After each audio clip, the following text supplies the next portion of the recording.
Let me thank you first for inviting me to speak in this very impressive speaker series. I've had the great fortune of attending a majority of the lectures this semester, and the topic itself is so broad and really important, and it brings several built-in assumptions depending on from where you're coming. And so I appreciate the opportunity to participate in this kind of extensive dialogue to discuss the complications, the complexities and the obstacles involved. So my current role in the College of Liberal Arts and Sciences, as Malin just said, involves working with incoming international students, along with study abroad and general internationalization on campus. So I believe my piece of the puzzle here in this series is to talk a little bit about the international student experience, which I will do. However, I feel that it's difficult to talk about the international student experience without really talking about why it might be difficult to include international students in this conversation about breaking down racism. Without, there's frictions and tensions that can occur there. So last week, Dr. Stacey Harwood spoke about the racial microaggressions at the University of Illinois. And in that talk, she highlighted the fact that they reduced their study to domestic students, racial microaggressions with domestic students, and did not include the international student population. And I think that's a really important choice. And I imagine that it took some serious conversation and thought to get to. And while I don't have an equivalent study, though it made me think about it, that we could compare those experiences directly, we have been collecting a great deal of qualitative information from international students on campus recently, over the past several years. And in that data, the qualitative data that we have been collecting, there have emerged many similarities in experience between these two groups, the international and the domestic underrepresented. Of course, at the same time, even though there's those many overlaps and similarities, there's also a certain tension between these two groups, and I want to explore that a little bit. So, 2 years ago, with the assistance of two very dedicated graduate students, Sophie Kai and Ga-Young Chung, we developed what we call a PreCourse for international incoming degree-seeking students. And these are undergraduates within the College of Liberal Arts and Sciences. We meet with them online for 4 weeks prior to their arrival on campus, and then we meet with them for 8 weeks face-to-face in small groups. And the goal of this is to ease their transition to campus. That's okay, I'll keep talking. We ease their transition to campus so that they can have a more successful experience, because we know just from first-year student literature that transition to campus is very important.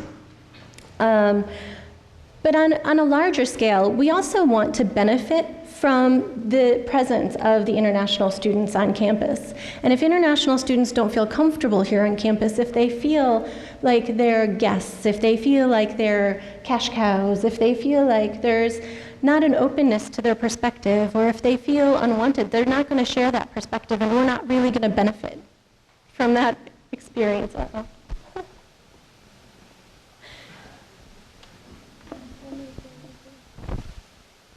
All right, is that better?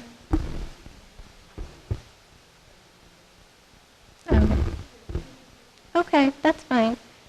So if we really want to benefit fully from the perspective of international students on campus, we need to provide the support for them to feel comfortable. Can you all hear me okay? Yes, okay. So in addition, last year I had the great fortune of working on a focal point proposal. This just went dead. I'll let them figure it out. I worked on a focal point project with a group of faculty and graduate students here, including Dr. Lorenzo Baber and Dr. Anna Stenport, and then Ga-Young Chung and Sophie Kai again were the graduate students that led that. And there's a couple others in the room who participated. It was a very thoughtful group of individuals looking at these intersections of diversity, of multiculturalism on campus, and internationalization. And so we started looking, the reason that we did this is that we had a deep sense that there were both overlaps and areas of friction between the discourses surrounding the two areas. Whereas some ways they were unduly conflated, and at other times when they should have been maybe put together, they were really just two sides of the same coin, but they weren't being compared, used in the same way. So, and as we're referring to these in the context of higher education, our goal for this project was essentially to explore how the two discourses and their practitioners might begin to learn from one another in order to create an environment of deep learning about and a respect for the benefits and challenges found in encountering and truly grappling with difference. Okay. I have a slide, so I'm going to pause for a second. Can I? All right. So before we get started with all of that, I'd just like to outline very briefly what I'm talking about when I refer to internationalization and to diversity. So I'll start with internationalization. A common definition from Jane Knight is internationalization of higher education is the process of integrating an international or intercultural dimension into the teaching, research, and service elements of an institution. And this can be done in multiple ways, and this is again from the American Council on Education, the Center for Internationalization Global Engagement. So these are just some of the ways that internationalization takes place, right? So institutional commitment through the form of strategic statements, things like that. Leadership, so kind of the top-down support. Structure, staffing, having people to do the work, right, is important. Curriculum, co-curriculum and learning outcomes, stated learning outcomes, which is always very important. Faculty policies and practices, for example, promotion and tenure policies. Do you get rewarded for doing these things, or is it considered an add-on and a bonus, right? Student mobility, which I'm going to be talking about and focusing on today, and then collaborations and partnerships. So these are kind of the general overview of the ways that we do internationalization. But so I'm going to specifically focus on that concept of student mobility. So as you may already be aware, Illinois has had significant growth in the number of international students on campus. We're currently ranked as third in the nation after NYU and USC for the number of international students. Those are very different institutions, but so you can see we have quite a few, over 10,000 at this point. And so I'm just going to take a few minutes to unpack a little bit of what that means. And so if you look at this bottom, this is from International Students and Scholar Services, and they publish numbers every fall for the international student population. So these are from last year, because this year's aren't out yet. So you can look at, since 2010, at that bottom, the distribution by degree level, the blue is the graduate, and the orange is the undergraduate population. And so you can see that there's been quite a growth in the undergraduate population, right? And so one thing to think about is that this growth has occurred within a place where international student services has largely been built for a graduate student population. Graduate students and undergraduate students have different needs. Graduate students tend to be more mature, need less support, all of that. So what's happened on many campuses, and I think ours as well, with such a rapid growth, there hasn't been the time, or we're working on it, right, to expand the services to really serve the needs of undergraduates as well as the graduate students. In addition, there's also been a change of where students are coming from, right? And so we've seen a rapid growth in students from China and East Asia in general. And so when we talk about international students on campus, often what happens is for students who are not from China, they get kind of lost in the mix, because when we think about international students, we often think Chinese, right? And that's out of sheer numbers. And so that's one of those things that we have to continually work against and remain cognizant of. So, right, so moving on. So one of the major benefits, which is often highlighted when discussing the increasing international student population, often revolves around financials.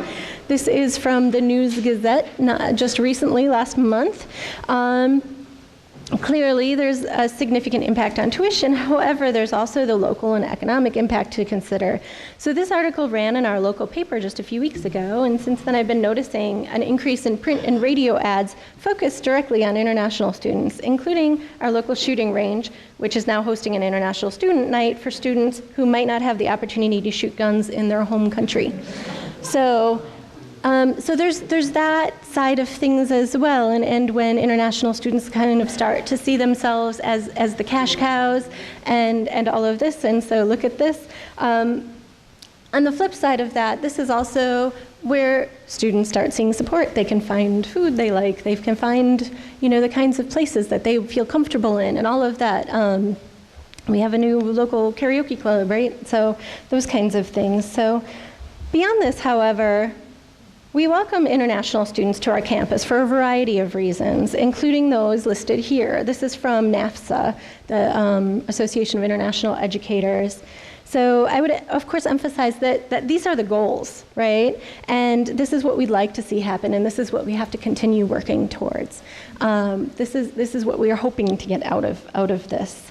So, but for any of this to happen, international students need a solid transition to campus and on-time support for their particular needs. Obviously, we all know the benefits, and I'm going to talk a little bit more about them.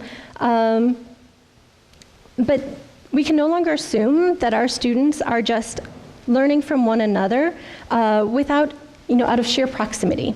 And so one of the things that we need to think about, so just for example, with the emergence of technology, and I don't know if any of you have been in classrooms recently, but generally before class, students are sitting with their phones or their iPads or their laptops, and they may be communicating, but they're not necessarily communicating with people next to them. And when class is over, they put on the headphones and leave, right? It's not that in the classroom, if we're not intentional about it, it's not just going to happen. And I'd like to compare this a little bit to my other work in study abroad, where there's often an assumption that if we just send students abroad, they'll automatically gain intercultural competencies.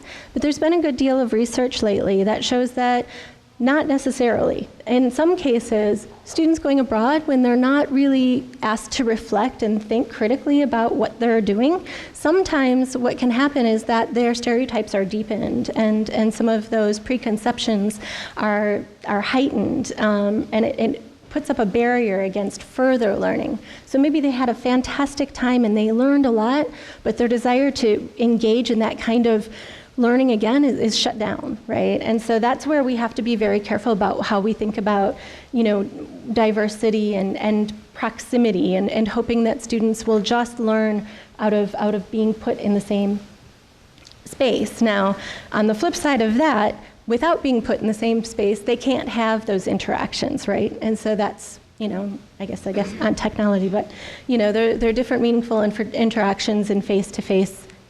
So there's that benefit to having a diverse campus, but if we don't take advantage of it, if we're not intentional about the ways in which we work with that, then we'll lose that opportunity, and we're also at risk of perhaps even heightening the stereotypes and the divisions between students and their identities. So, moving on. So, Larry Braskamp and his colleagues at the Global Perspectives Institute produced a report in 2014 called Uneven Experiences, What's Missing and What Matters for Today's International Students. And now they use national data from the Global Perspectives Inventory, which is often administered at campuses across the nation, and use that to look at the differences between domestic populations and international populations. And this was broken down by different groups as well within, different groups of people in different ways. But one very interesting point that was made when it comes to likelihood of students in general to engage with difference, it was actually the US population which reports the least willingness to engage.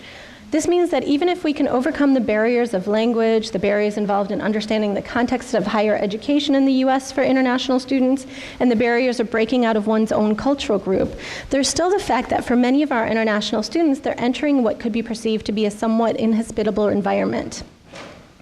It's often assumed that the reason that international students don't participate fully in courses relates to some sort of language deficiency.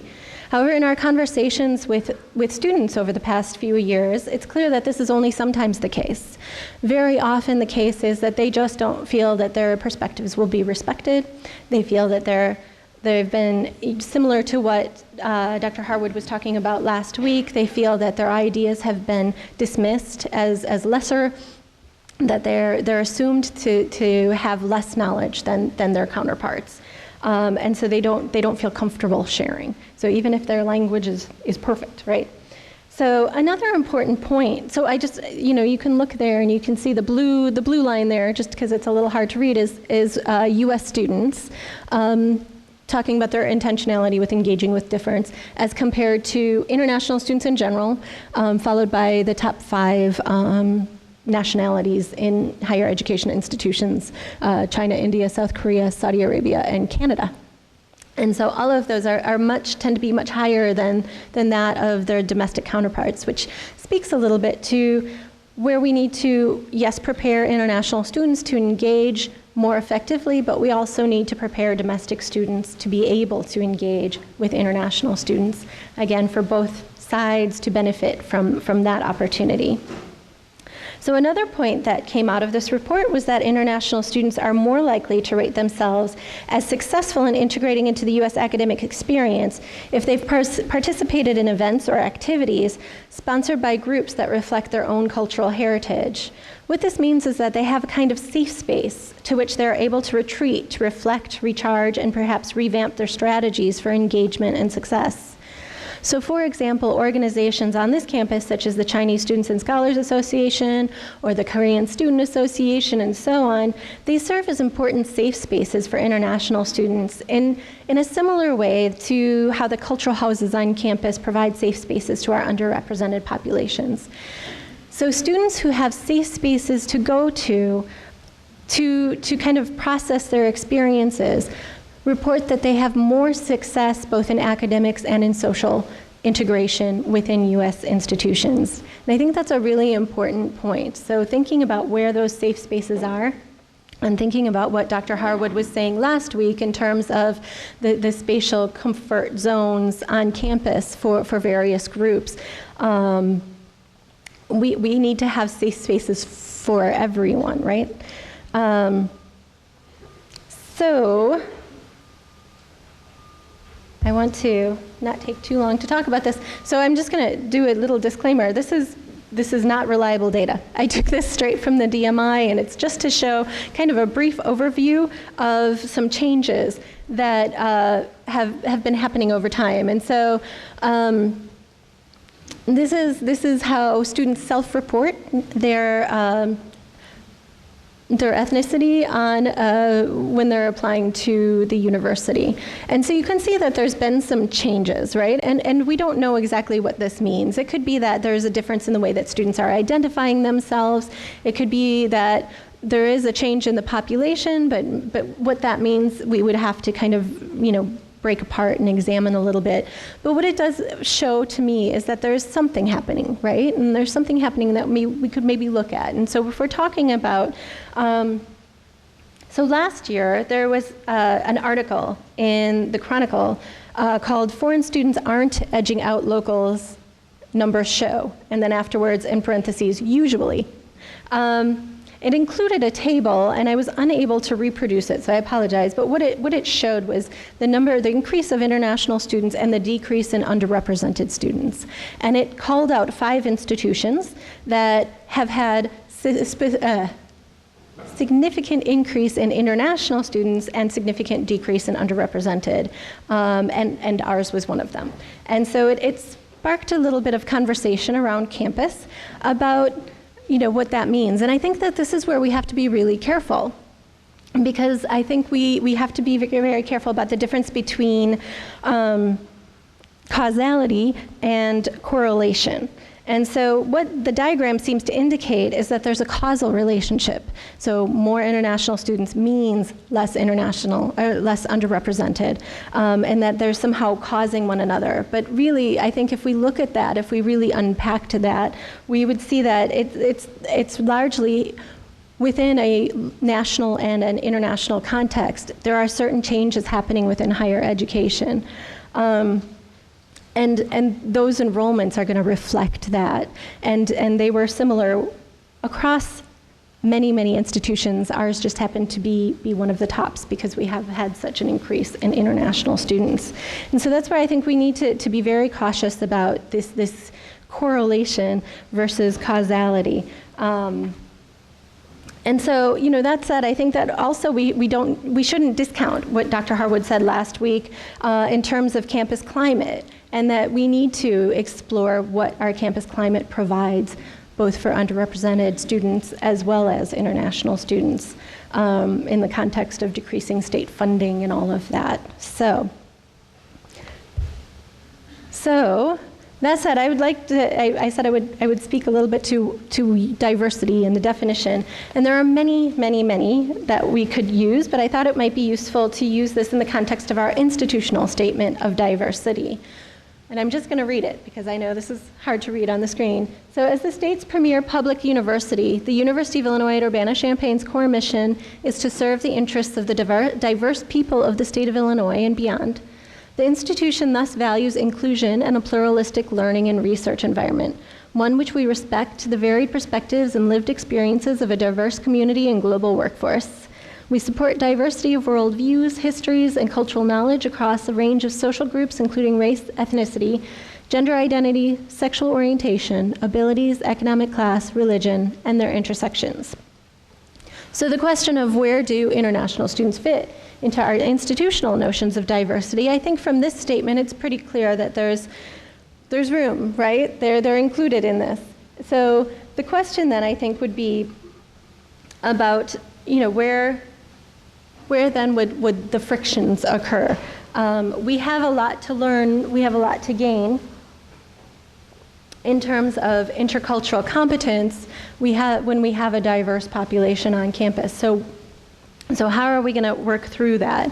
And so in 2008, the ACES, the Association for the American Council on Education, created a report called Bridging the Gap, and it came out of the Center for International Initiatives. And they described the challenges to collaboration between the groups who work in the name of diversity and the groups who work in the name of internationalization, and the challenges to collaboration between those involved. And this was followed by a symposium where they invited 27 university administrators and faculty together to discuss this as well. What came out of those conversations was that there's a range of issues, including the theoretical. So first of all, there's divergent historical and intellectual roots of the two fields, right? And so when we're talking about multiculturalism, when we talk about increasing underrepresented presence on campus, part of that stems from a question of access. This may or may not be the same conversation that we're having when we're talking about international students, right? And so if we ignore that conversation, then we, if we create diversity to mean just the engagement with difference and not a way to address historical inequities and historical injustices, then we're missing an important piece of the puzzle, right? However, if we don't include this this reflection on the global context within which those historical inequities have arisen, then we're missing an important piece of the puzzle as well. And so it's going to always be probably a little bit of a push and pull factor in terms of the theoretical. And that's an important part, and that I think is where we can really engage in conversations around these issues. Some of the practical issues that were raised and were often came up first were that there's often just different people dealing with this, right? So there's an Office for Inclusion and Diversity, and then there's international programs, right? And so these are separate offices that may or may not have conversations with one another. And they often have different budgets. So there's, of course, the resource issue, right? And that's always key, the resource issue. But then also then the potential common ground, including a shared student learning outcome of intercultural competence. So one of the major points that came out of this report was the need for a campus level commitment to intercultural competence and an outlining of what that means, right? And so how do we do that? And then a dedication and of course resources behind it. So this brings me back to the underlying question of our focal points over the past years. How do we respect the need for attention and space for discussion around domestic issues of diversity, acknowledging the specific historical context and current realities out of which this need arises, and also benefit from the overlaps in experience and opportunity brought by this growing international population on campus? And I'm not going to pretend that I have all the answers to that, but I think that, you know, there's a lot of space for conversation around that. So, you know, if we think about this, I'm just going to go back to this. There's various issues at play. Of course, there's class issues. There's issues of ethnicity and race. There's issues of experience, there's issues of age, there's issues of the rural-urban divide, right? There's all of these that can be explored for their complexities and could be used as potentially powerful learning moments and opportunities. So the other thing is that these lines that we draw are not so clear-cut as we like to assume, right? Because we have to draw the lines somewhere, and so we do. But I just wanted to play a short video of two of our students who participated in the PreCourse, who were quite thoughtful as they all were, about what it means to be labeled as international, especially in a context where international often broadly equates to one nationality, and you know, because of the majority on campus. So I'm just gonna pause this here and pull up the video quickly.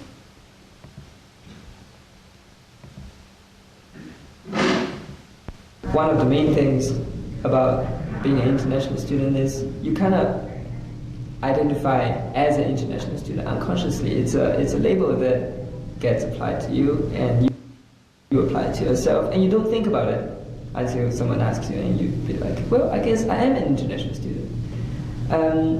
And I think as an international student, I'm in a relatively interesting position that I've been speaking English all my life. I think it is the language I'm best at. I could speak Chinese, but I couldn't write very well. So that's the thing. I've been speaking English, and I've been immersed in mostly American and a bit of European, mostly American pop culture all my life, in an urban environment and all. So coming here, it feels like the only thing that would surprise me would be the education system, because that is what the main difference is in, and at the same time, it is something that really isn't covered in pop culture, on the internet, and it's not things you really talk about outside of education itself. Okay, so for me, it's a totally different experience. I was born and raised in Japan. My mom's American, she's from Illinois, so that's why I'm here. But, so technically I'm not an international student because I have a US citizenship, but I like to identify myself as an international student because I've had no experience living here or receiving my education in English. All my education was in Japanese. So when I talk to people and things like childhood movies or books come up, it's just hard for me to keep up with the conversation because I'm not really familiar with those things. And so maybe the school doesn't see me as an international student technically, but I really think I am an international student in the sense that my cultural background is Japanese and not American. And so in that sense, I would think I'm more of an international student than he is. So that's something that was interesting to us.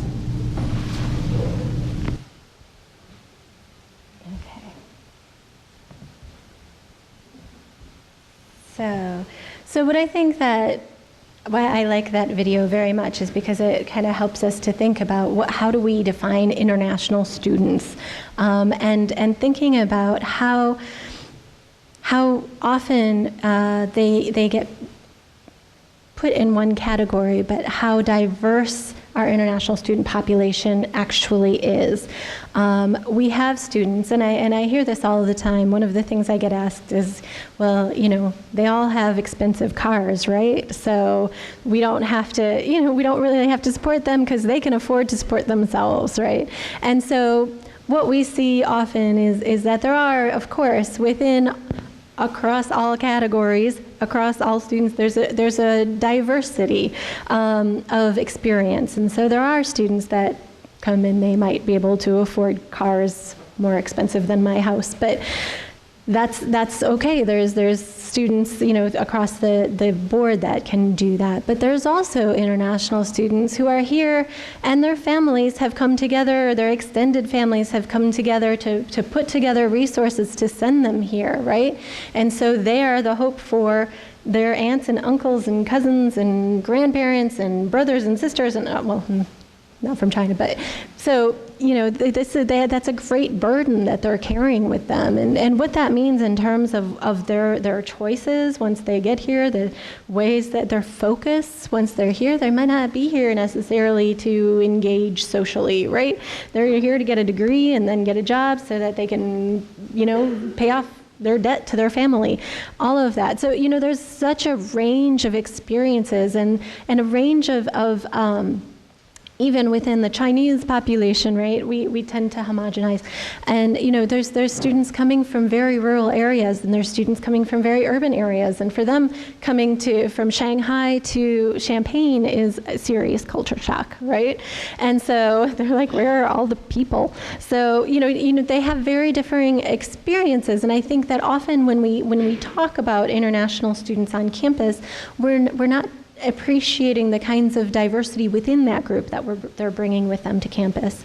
And then beginning to have conversations like Joyhang and Naomi, who Joyhang, I think it was started late. He's from Singapore, but he went to American schools his whole life in Singapore, and his entire education has been in English. So, so those experiences are completely different. And so the kinds of support structures that we would need to have for Joyhang and Naomi are very different than we would have for other students. And so keeping in mind again that in order for us to really benefit from the diversity that we have on this campus, that we need to support the students where they're at in terms of providing, I guess I already pressed it, the need for sustained dialogue around some of these issues of what we can get out of having diversity here on campus. The other thing that I think this speaks to, if I could, I don't have all the answers, but these are some that I'm proposing. The need for safe spaces, and I think that some of these exist. The Asian American Cultural House has programs all the time for students, all backgrounds, to try to engage. We have our RSOs, we have those other groups that provide that safe space. But I think that we need, very importantly, interventions that promote criticality and reflection. We can't assume that students are going to just learn from one another by sitting next to each other. We really need to help them work through that process, and we need to help them reflect on their own experiences, on their own reactions, on their own preconceptions. And I just will speak quickly to a study abroad course that we're working on, that has helped students. So it's a pre, during, and post. So we started pre, and they were all very skeptical. Why do I need this? I'm just going abroad. I'm going to do all the learning there. I don't need this, right? And then we had them do some reflections while they're abroad. And when we came back, we met with them again. At the end of that, what they said is, I didn't think I needed this, but I'm so glad I did it because I got so much more out of this experience. I didn't realize the kinds of preconceptions I was bringing in to this experience until I had the opportunity to reflect on it. And so I think that we need that kind of opportunity for students here on campus as well, right? And those are hard to come by unless students really seek them out. And then finally, we need for educators to explore their own perspectives and orientations. And by educators, I mean us administrators as well as faculty, faculty staff, all across the board, instructors. Because we can't create these safe spaces and we can't open up these possibilities for deep and critical reflection if we're not self-reflective and self-critical ourselves. We're not going to be able to help the students through this process if we haven't done it as well. So clearly there's more that can be said on this subject, but I'll stop there to allow for questions and comments. And so thank you very much for listening.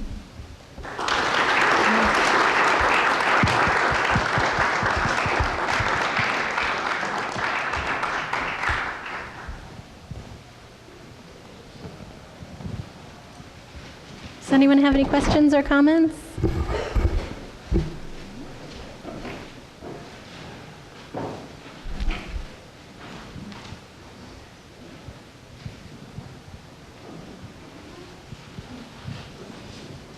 Over there.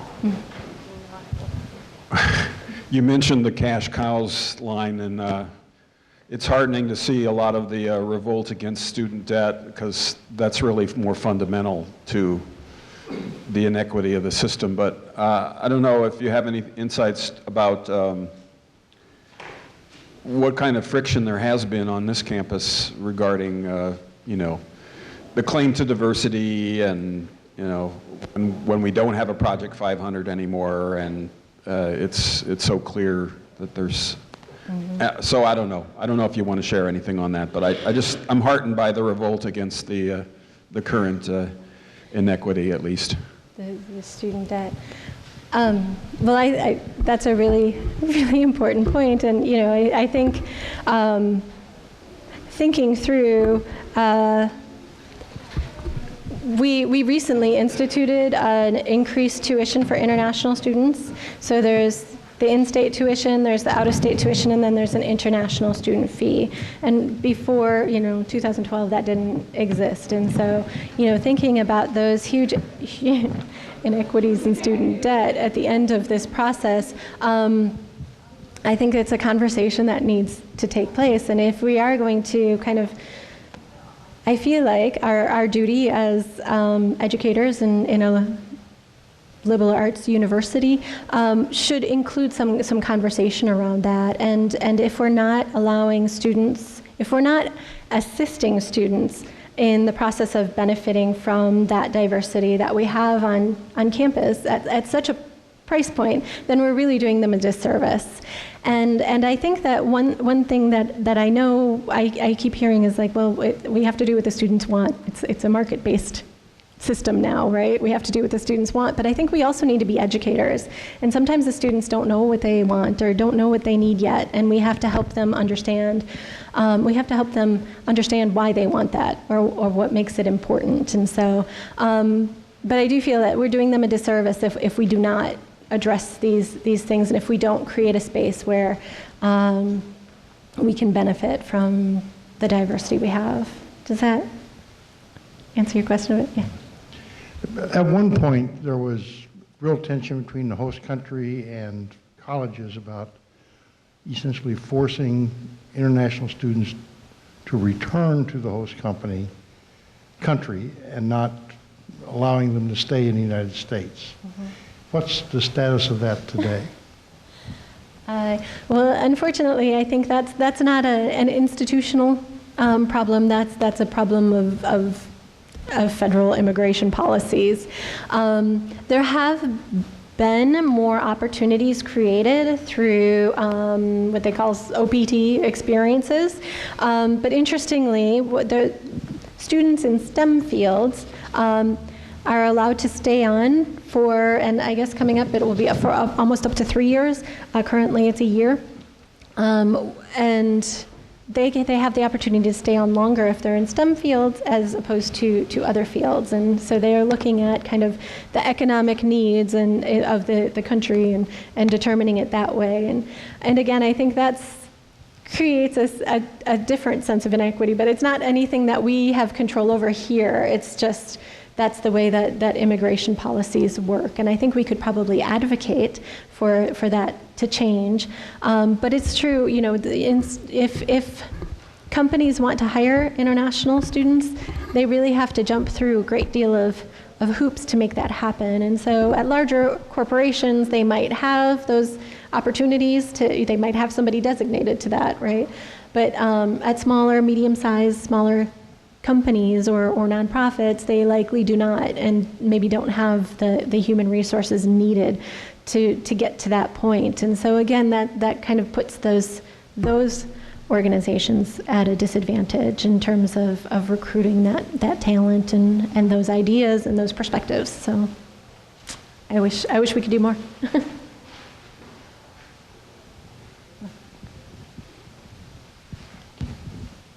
I don't know what this campus does for looking at international students, yes, certainly as coming to get an education, but as assets.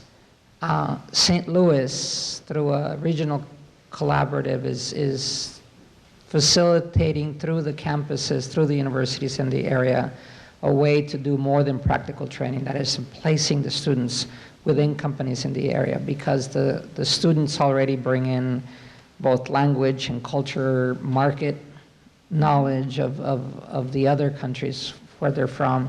And so looking at both immigrants and international students as assets so that we get enriched from their knowledge too, instead of us giving them something that they take back home when the immigration law says that they must go. Do we have anything like that on campus? Not anything that elaborate. We do have, at our Career Center, we have actually somebody now who is specifically dedicated to helping international students find those kinds of placements and prepare themselves for it. But in terms of really opening up those opportunities for them, I mean, we haven't dedicated a lot of resources to that. That said, the College of Business and College of Engineering have kind of started to invest in those kinds of processes, but they also have majors that are more sought after, and so it's perhaps a little easier for them to do that. But I agree, you know, this is part of the whole process, and it's part of what we're missing out on through these policies. And now there's also courses that are increasingly incorporating kind of internship components. We've been having conversations with various departments around the College of Liberal Arts and Sciences, and almost every single one of them said, you know, we want to create these experiences so that it's an academic course, but within that they have maybe a service learning or an internship component so that they can go and work with local organizations or maybe in the summer with organizations in Chicago or around there. So I think it's happening slowly. I think it's happening as a response. We're responding to the rapid increase in international students. And I think that there's plenty of people trying very hard to increase our ability to take advantage of those students that are here on campus so that we can benefit from them both locally and in the community as well as here on campus. But it is a slow process considering those regulations. And so I'd be interested in seeing what St. Louis does. So thanks for bringing it up. Yeah. I think you're I'm David Sutton, not representing the Y, but I'm asking anybody who wishes to nominate Carol Ammons for the 103rd primary in March. See me in the lobby. Thank you. Any additional questions? Yeah, please join me in thanking Nicole for coming out today. Thank you.